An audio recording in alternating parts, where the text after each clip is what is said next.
E aí, pessoal, tudo bem? Aqui o professor Denilson Seixas, então, falando para você sobre a história da Roma Antiga. A gente inicia essa história com a lenda de fundação da Roma, que foi em 753 a.C. Então, existia uma cidade chamada Alba Longa. O rei desta cidade era Amulho. Ele tinha uma filha chamada Réia Silvia e um irmão chamado Numitor. O Numitor tirou o Amulho do poder e colocou a Réia Silvia numa situação de sacerdotisa. Ela depois se casa com Deus Marte, tendo dois filhos, Rômulo e Remo. O Numitor não gostou disso porque achou que futuramente essas duas crianças, quando crescessem, poderiam retirá-lo do poder, então começou a perseguir essas crianças. Para protegê-los, foram então colocados numa cesta de vime, jogados no rio Tibre, e depois então foram amamentados por uma loba, que inclusive tem a imagem dela aqui do lado, amamentando o Rômulo e o Remo.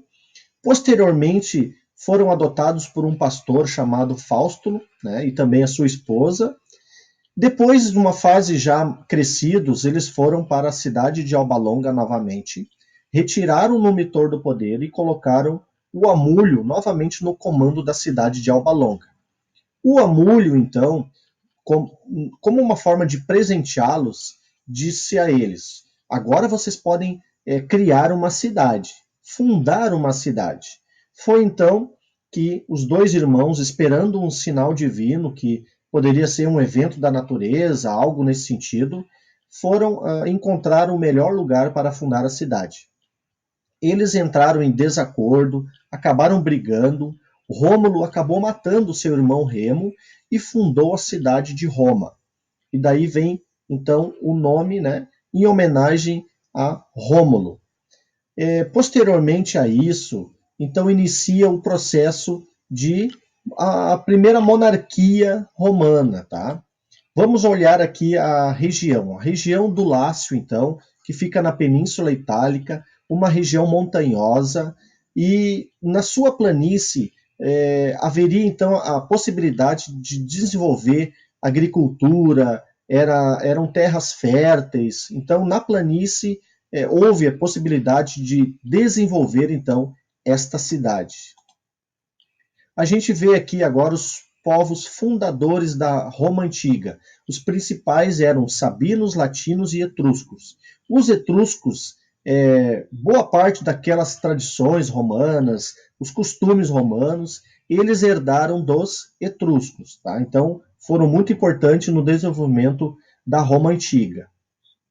Depois a gente vê as fases políticas. Iniciou, como eu falei, como uma monarquia, passando por uma segunda fase república, para depois chegar ao Império Romano. Em termos de hierarquia social, a gente tinha lá os patrícios, que eram donos de grandes propriedades, as pessoas mais ricas, mais influentes, que tinham direitos políticos. Depois, mais abaixo, os clientes, que tinham proteção dos patrícios, eles trabalhavam para os patrícios. Os plebeus, que eram uma camada muito numerosa, pequenos camponeses, artesãos, comerciantes, e abaixo os escravos. Os escravos, muitas vezes, eles eram pegos, né, com a questão das guerras, eram povos dominados pelos romanos e se tornaram muitas vezes escravos. Aqueles povos que não queriam ser submetidos ao poder dos romanos se tornava escravo. Mas também havia o escravo por dívida. Os plebeus, inicialmente, eles não tinham muitos poderes, eles não tinham muitos direitos. A partir da mobilização, da luta pela conquista de direitos, os plebeus, então, conseguiram alguns avanços, né? Como, por exemplo, a Lei das 12 Tábuas, que era um conjunto de leis escritas que protegiam os plebeus. Também tinha o Tribuno da Plebe, que foi um órgão criado para exercer, então, a luta pelos direitos dos plebeus.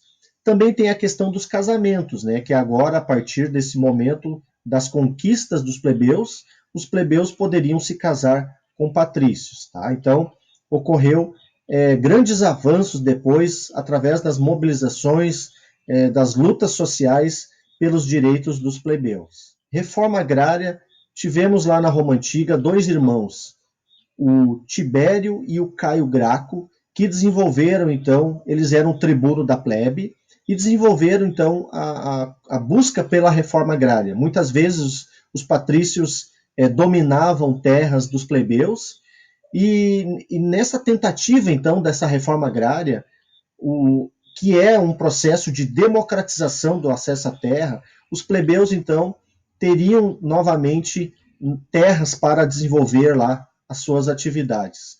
Porém, esses dois irmãos foram perseguidos pela elite, que não tinha nenhum interesse de fazer a reforma agrária, foram assassinados e ficou marcado, né, essa história dos irmãos Tibério e Caio Graco nessa tentativa de fazer a reforma agrária na Roma Antiga.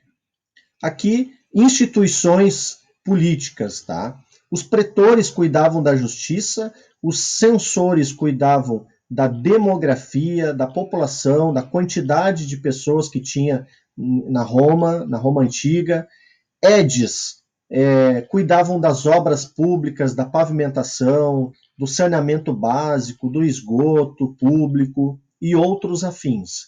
E os questores que cuidavam das finanças do Estado. A expansão romana, ela inicia ainda na República Romana, tem uma participação muito grande ali do exército, que começa a conquistar, devido às suas estratégias, né? É um exército muito bem organizado em relação a estratégias, a treinamentos, né? A provisões.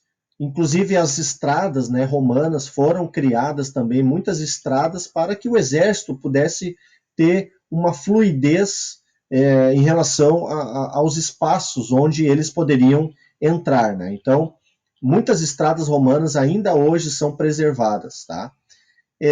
Então, a expansão romana ela não inicia no Império, ela inicia no período já republicano. Tá? E o exército, então, romano tem um papel fundamental nesse processo. O Coliseu, que é uma arena, né, de lutas, de batalhas, onde havia, por exemplo, animais ferozes com animais dóceis, o ser humano ali, as pessoas, os gladiadores com alguns animais ferozes, e também a luta entre os gladiadores. Né? Eram eventos públicos. Havia uma política chamada política do pão e circo, onde os governantes davam alimento e diversão para o povo, para que tudo se mantesse calmo, tranquilo, né? O seu poder não fosse prejudicado, né? Eles queriam se manter no poder, então davam o básico para a população ficar contente. Então, pão e circo, alimento e diversão nas arenas para divertir o público. Tá? Então, essa política é utilizada ainda hoje aí por boa parte da classe política. Os gladiadores, então, que lutavam nas arenas, como a gente já falou. As influências, a gente pode ver as influências, por exemplo, na arquitetura. Né? Olha os estádios de futebol hoje, como são muito semelhantes às arenas romanas. A gente vê também na língua, né? O latim. Nós usamos a língua portuguesa, que vem do latim. Aqui na América Latina, também o espanhol, né, também vem do latim. E também outra influência muito importante é o direito romano. Né? Por exemplo, a gente vê a palavra habeas corpus. Né? Muitas vezes os advogados utilizam este instrumento do direito. Então, o direito romano foi a base, vamos dizer assim, de boa parte de alguns países aí, das suas constituições, das leis criadas por alguns países. Então, o direito romano foi e influenciou ainda hoje, por exemplo, o Brasil, na sua base, né, da sua Constituição também. Né? Então, muito importante estas influências romanas, certo? Então, aqui uma base sobre a história da Roma Antiga. Temos ainda outros elementos para trabalhar, mas isso fica para um próximo vídeo, tá certo? Então, um grande abraço para vocês e até o próximo vídeo.